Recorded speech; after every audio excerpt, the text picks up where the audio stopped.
మేకులు పీక్కుండేది కాదు. మనుష్య సమాజానికి పట్టినటువంటి పాపం అనే మేకును, ఆ మేకుకున్న ముళ్ళు, మరణం అనే ముళ్ళును విరిచి పారేయటానికి ఆయన సిలువనెక్కాడు.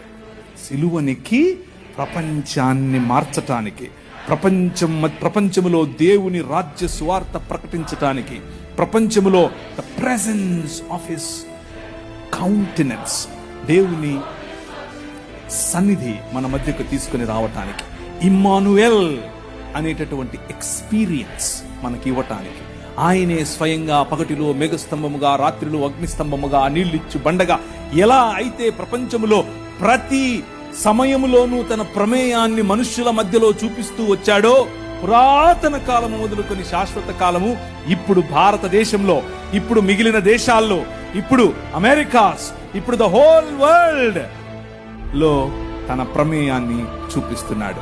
ఆయన ప్రెజెన్స్, ఆయన ఆలోచన